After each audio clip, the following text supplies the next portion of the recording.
The stars had never looked so silent. For decades, they had been highways, bright trails of trade, conquest, and diplomacy. But tonight, every station, every ship, every outpost orbiting Earth went dark. The sky was still crowded with satellites and defense grids, but no one spoke. Every nation, from the United Americas to the Pacific Union, held its breath. Because the Empire had spoken again. The last time the Solarian Dominion addressed humanity, they burned half of Mars for non-compliance. 8 million colonists vaporized to dust in the red winds. Now, once more, the holographic banners of the Dominion shimmered across every frequency, every display a golden sigil of an empire that ruled 1,000 worlds.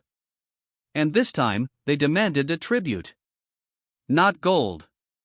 Not technology. People.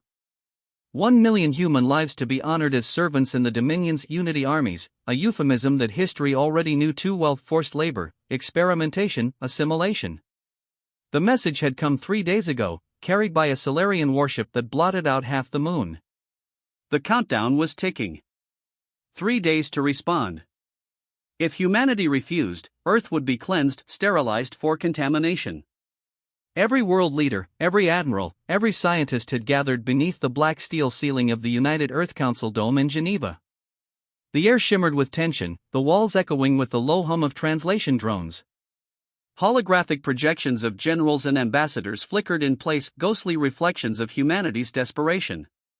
At the center of the chamber stood President Ethan Cole, tall, calm, the kind of man who looked carved from iron. But his eyes were tired, ringed by sleepless nights. Beside him stood Dr. Lena Park, chief linguist and signal analyst of the Interstellar Communications Bureau. A single phrase glowed on the holographic table before them, the Dominion's demand, etched in gold light. 1 million souls for eternal peace. You have 3 rotations of your planet to comply. Your silence shall be deemed defiance. They had 12 hours left. No one spoke. No one knew what to say. Then the lights flickered, and the chamber filled with static. The Dominion had opened the line again. A colossal projection filled the room, a Solarian overseer, tall and ethereal, its crystalline armor glowing with shifting hues of blue and gold. Its voice was a chorus of tones, carried through layers of translators until it became words. Your time is nearly ended, primitives. Speak your answer. Will you offer tribute, or shall your world be reduced to silence? The overseer's voice seemed to echo inside every skull. President Cole's hand trembled slightly as he reached for the mic node. Across the table, generals whispered last-minute counsel, compliance, resistance, negotiation, but he couldn't hear them. Not over the thunder of his heartbeat. Humanity had been silent for 3 days because the answer, any answer, would define their entire species. He turned toward Lena. Are we still being translated? Yes, sir, she said softly. Every word you say will echo across the Empire's broadcast network. Every world will hear it. Cole looked out at the council, faces lined with fear, pride, grief. He thought of Mars, of the burned colonies, of the millions who died kneeling before Solarian fleets. He thought of his daughter hiding underground in Virginia, her voice shaking when she'd asked him, "Dad, will they take us too?" He turned back to the overseer. On behalf of Earth, he began, his voice steady but low, we have discussed your demand. A ripple of energy shimmered through the Solarian's image. And your answer, human? Cole inhaled. The words that left his mouth weren't rehearsed. They weren't agreed upon, signed, or sanctioned. They came from a place deeper, the raw pulse of defiance that had carried humanity through extinction-level wars and back again. He said only one word. No. The word hung in the air like a blade. For a second, nothing moved. Then the overseer tilted its head, as if it hadn't understood. Its crystalline plating rippled with confusion, then anger. Clarify. You deny tribute? Cole's eyes hardened. That's right. You want one word? That's it. No. There was no speech, no roar of nationalism, no preamble of diplomacy. Just one syllable, clean and final. Across the council, the silence broke into disbelief, whispers, gasps, and then the sound of someone weeping quietly. The Overseer's form flickered violently, its tone rising with fury. You defy the Dominion? You condemn your species? Cole straightened, hands clasped behind his back. We already condemned ourselves once, when we bowed to monsters. We're done kneeling. The image fractured into shards of golden light and vanished. Then, the alarms began. The orbital defense grid detected hyperspace ruptures, thousands of them. The Dominion wasn't waiting for deliberation. They were coming. The chamber dissolved into chaos, commanders shouting orders, diplomats screaming for evacuation codes. But through it all, Cole stood unmoving, staring at the empty air where the Overseer's image had been. Lena's voice broke through the noise. Sir, satellite readings show fleet movement, the largest since the Purge of Titan. They're coming straight for us. Cole nodded slowly. Then we make them regret it. Outside, in the cold black above Earth, the stars began to vanish one by one as Dominion ships emerged from the void, casting shadows across the planet like descending gods. Humanity's one word had been spoken. Now the Empire would learn what it cost. The first Dominion ship entered orbit at 3:47 Universal Time Coordinated. It wasn't a ship so much as a continent of metal, a moon-sized citadel that folded space behind it like ripples in a pond. Thousands more followed, forming a lattice of shimmering geometry that darkened half the planet. The night side of Earth looked like it was being devoured by a black halo. They didn't send a warning shot. They sent a sun. The first plasma beam tore through the upper atmosphere, shearing through satellites and igniting the stratosphere in a line of fire visible from space. Cities beneath that fiery arc, Cairo, Istanbul, Moscow, lost power within seconds as EMP shockwaves rolled across continents. The sky itself seemed to scream. From his command deck in the Geneva Council Dome, President Ethan Cole watched the feed as entire nations went offline. Our defense is active, he barked. General Maria Torres, commander of Orbital Defense Command, slammed her hand on the holoconsole. All platforms are launching. Washington's shield grid is holding, but their main carriers are cutting through Africa's defense ring. Redirect the Ares fleet from lunar base. I want them hitting the lead destroyer before it reaches orbit. Torres hesitated. Sir, the Ares fleet's outnumbered 40-1. Cole turned toward her, eyes like tempered steel. Then tell them to make the first one count. Across the Atlantic, on the eastern seaboard, the skies were filled with trails of light missiles, drones, and kinetic projectiles, humanity's last attempt to punch gods out of heaven. The air burned red and white as the first human ships rose to meet the invading armada. And at the edge of Earth's magnetosphere, the battle began. Lunar Base Ares, 4:22 Universal Time Coordinated. Captain Ryan Holt had never seen anything like it. The void outside his viewport was alive with color, plasma fire, debris fields, and the cold gleam of Dominion cruisers slicing through space like living blades. He gritted his teeth as his ship, USV Valor, dove through a swarm of Dominion interceptors. Target the reactor spine, he shouted. Full salvo. Firing now, came the gunner's voice. The ship jolted as the rail cannons discharged tungsten slugs ripping into the nearest Dominion ship. It cracked like glass, its energy core flaring in silent explosion. For a brief, impossible moment, Holt thought they might win. Then the Dominion responded. A spear of golden energy lanced through the fleet, cutting 5 human cruisers clean in half. Their screams echoed through calm channels for only seconds before static swallowed them. Jesus, Holt whispered. Captain, orders from Earth Command, the comms officer said. President Cole says hold the line at all costs. Holt looked at the burning horizon of Earth rising beneath them, its continents lit by war. Then we'll hold it, he said. Even if it kills us. Earth Geneva Council Dome. The chamber trembled as orbital debris rained through the upper atmosphere.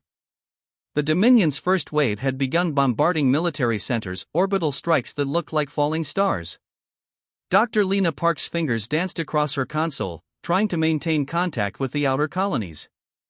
Transmission from Mars Outpost Sigma, she said. They're reporting, wait, the Dominion just jumped into Martian orbit.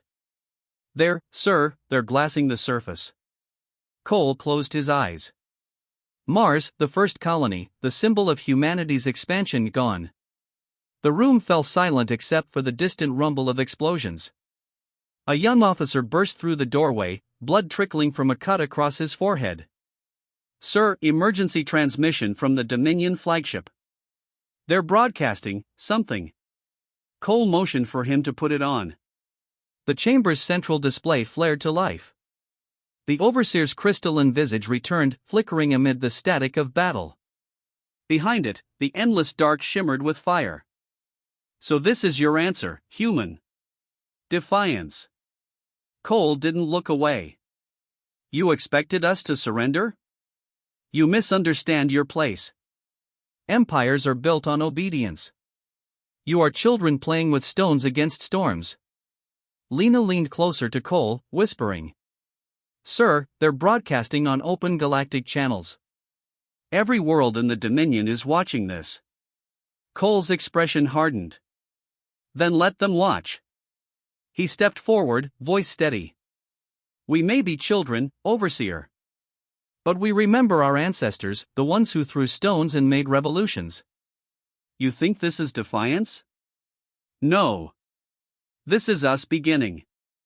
You will be extinguished." Cole took a slow breath. "Then history will know we said no." The Overseer's image crackled, a hint of something inhuman behind those cold, crystalline eyes. And then it vanished once more. Outside, thunder rolled, not from the sky, but from orbit. Lunar orbit, 531 Universal Time Coordinated. Captain Holt's ship was burning. Fire streaked through the command deck as Dominion drones swarmed the hull. The Valor's weapons were gone, the hull was cracked, and oxygen was venting into space. He looked out one last time at Earth, the blue sphere now scarred with streaks of light. "Captain," his calm officer said weakly. "Orders?" Holt clenched his jaw. "We rammed them." "What?" "You heard me. Target that flagship. Full burn." The ship groaned as engines flared, pushing the dying cruiser forward. The Dominion's massive dreadnought loomed ahead, golden armor glimmering like a false sun. The Valor's engines screamed. Holt whispered a prayer. "For Earth." And then, the Valor struck. The explosion lit up space, a white flash so bright it could be seen from Earth's surface. For a moment, the Dominion's perfect formation faltered. A crack had opened in their shield line. Human ships surged into the gap. "Sir!" General Torres shouted from the ground. "The Valor's gone, but they took out the Vanguard-class destroyer. We have a window." Cole leaned over the holomap. "Then hit them. Everything we've got."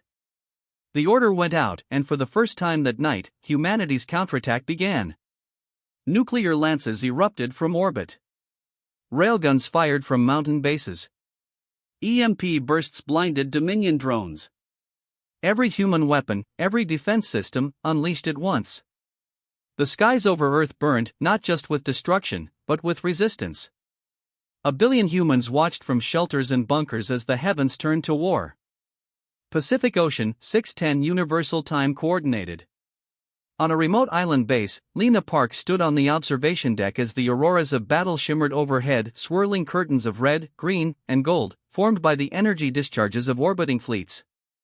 Her radio crackled. "Dr. Park, this is command. You're to begin Phase 2 of Operation Dawnfall." Her voice trembled. "You mean, the beacon?" "Affirmative." She looked out at the horizon. The ocean glowed faintly, reactors buried beneath the waves were charging. The beacon project had been humanity's secret contingency, a network of gravitational pulsimeters meant to disrupt Dominion warp space. But it had never been tested. If it failed, it could tear Earth's magnetosphere apart. Lena swallowed. Understood. She keyed the command code. The ocean began to boil. High above, Dominion ships suddenly shuddered. Space around them warped violently, folding and twisting. Engines failed. Formations broke apart. Hundreds of vessels blinked out of warp alignment, tumbling toward the planet. Cole's comms officer turned, stunned. Sir, the beacon worked. They're falling. Cole's fist tightened. Then keep it on. For the first time in millennia, the Dominion fleet retreated, scattered, broken, their perfect order shattered by a planet they thought was beneath them. But deep within the burning wreckage of their command ship, the Overseer watched silently. Its crystalline frame cracked, glowing with fury. One word, it whispered. One word, and the stars burn. And in that vow, the Dominion began to gather its full strength. Humanity had won the day, but the war had only begun. 3 weeks after the Battle of Earth, the stars still glowed faintly red. Not from dawn or dusk, but from the debris field orbiting the planet. The Dominion had retreated, but not far. Their armadas lingered at the edges of the solar system, regrouping. Humanity had survived, barely. Half the orbital grid was gone. Cities lay in ruins. Communications were patchy. But amid the ashen silence, something impossible had happened. The Empire had blinked. For the first time in its 10,000-year reign, a subject world had said no and lived. That word, whispered from planet to planet, had begun to spread faster than the Dominion could suppress it. Mining worlds on the edge of the Orion Reach, slave colonies in the nebular rings, even Solarian client races all heard the broadcast. All heard the one word that had defied gods. And somewhere deep in those millions of hearts, something long buried stirred. Geneva, Earth Temporary Command Center. The underground facility buzzed with static and exhaustion. Power was intermittent, the air metallic with the scent of ozone and burnt circuits. President Ethan Cole sat alone at a dimly lit table, staring at a cracked data pad showing casualty numbers. His eyes were hollow but unbroken. Dr. Lena Park entered quietly, a datapad pressed to her chest. "Sir," she said softly. "We have incoming signals. Dozens of them. Non-human frequencies." Cole looked up. "Dominion ships?" She shook her head. "No. They're not attacking. They're transmitting messages." He frowned. "Messages?" She nodded, adjusting her console. "Translations are rough, but they all repeat the same thing." She tapped a button, and the room filled with static, followed by distorted alien voices, one after another, whispering, chanting, roaring across the frequencies. "No. No. No. No." Cole stared at the screen, disbelief flickering into realization. "They heard us." Lena smiled faintly, tears in her eyes. "Yes, sir. Across 57 worlds so far." The word had become a signal, a rebellion disguised as defiance, a spark leaping through the void. And the Dominion couldn't stop it. Every time they silenced one colony, 2 more rose in its place. Cole leaned back slowly. "Then it's begun. Dominion Flightship, Solarian Core System." The Overseer floated before the high conclave of the Empire, its cracked crystalline frame now reinforced with blackened plates. Before it stood the Solarian Empress, a being of light and shadow, her voice a symphony of wrath. "You failed to break them." The Overseer bowed low, its tone trembling through the chamber. Their resistance was illogical. They possessed no psionic unity, no shared hive code. And yet they refused in unison. One primitive world does not threaten an empire. The Overseer hesitated. "With respect, Majesty, the contagion spreads. Slave worlds have stopped shipments. Mining fleets have vanished. The word," she hissed, "is nothing." But as she spoke, the lights in the hall dimmed. Static crackled through the palace intercoms. Somewhere, deep in the capital's power core, a voice echoed faintly, the human voice, looped through their calm networks. "No." The Empress turned sharply. "How?" The Overseer's head tilted. "They've breached our lattice transmissions." "Impossible. They do not possess." "Majesty," it interrupted quietly, "they are learning." Outside the palace, the skies of the Solarian homeworld shimmered. Dozens of captured slave ships had been freed by internal sabotage. Colonies were erupting in coordinated uprisings. The Empire's vast fleet began fracturing, captains defecting, engineers sabotaging their own drives. For the first time in 10 millennia, the Dominion was bleeding from within. Earth Command Center. The global comms hub flickered alive. Admiral Maria Torres stormed in, eyes blazing. "Sir, the resistance cells across the outer colonies are requesting leadership coordination. They're calling it." She hesitated. Lena finished for her. "The human accord." Cole looked between them. "They're asking us to lead?" Torres nodded. "Yes, sir. The entire rebellion is using our signal relays to communicate. They want Earth to stand as a symbol not of victory, but of refusal." Cole was silent for a long moment. Then he stood. "Patch me through." Lena adjusted the relay, linking thousands of encrypted channels, a network stretching from Mars to the edge of Dominion space. Cole stepped before the console, his reflection flickering in the fractured glass. "People of the stars," he began, his voice calm but carrying the weight of every scarred city, every burned sky. "You've all seen what the Empire does to those who bow. And you've all seen what happens when we don't." He leaned closer to the mic. "They call us primitives. But primitives built fire. Primitives made tools. And primitives say the word that topples tyrants." He paused, just long enough for silence to fill the void. "If they ask again, for tribute or submission, give them the only answer that matters." He looked directly into the feed. "No." The word pulsed through the channels like a drumbeat. Ships in rebellion repeated it. Soldiers whispered it as they turned their guns on their masters. Entire worlds carved it into their skies with plasma fire. "No." And that's when the Dominion's final act of desperation began. Solarian Core, the fall. The Empress's palace burned. Her fleets, once perfectly synchronized through psionic resonance, now fractured into chaos. As the rebellion spread, the psionic network that bound the Solarian Dominion began to collapse. The hive chorus that once unified them now echoed with human interference, fragments of human transmissions, rebellion broadcasts, even Earth music flooding their synaptic frequencies. "This noise must be silenced," she screamed, her voice shaking the air itself. But the overseer turned slowly, its eyes dimming. "It cannot be silenced, Majesty. The word is viral. It does not destroy systems, it changes them. Then you will destroy them." The overseer looked upward, to the broken sky. "Majesty, we already tried."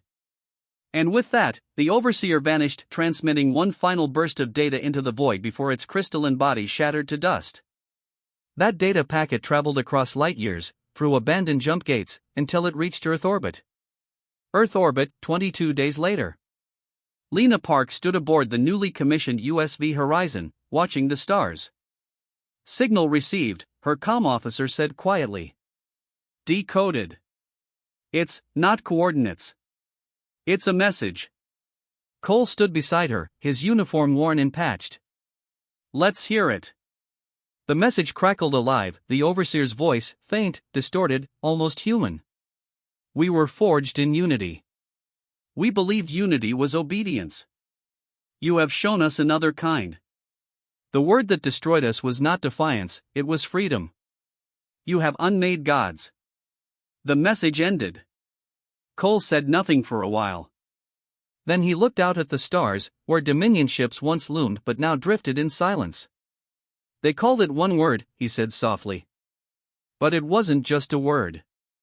Lena smiled faintly. "No," she said. "It was who we are. The new dawn." Years later, when the history of the Great Uprising was written, scholars argued over how an empire that ruled 1,000 worlds fell to a single word. But those who had been there remembered. They remembered the night the sky burned. They remembered the silence before the transmission. They remembered the man who stood before gods and said it anyway. And in the halls of the rebuilt United Earth Council, engraved into the stone beneath the stars, was the message that had changed the galaxy forever. They demanded our tribute. We gave them our answer. One word shattered the empire.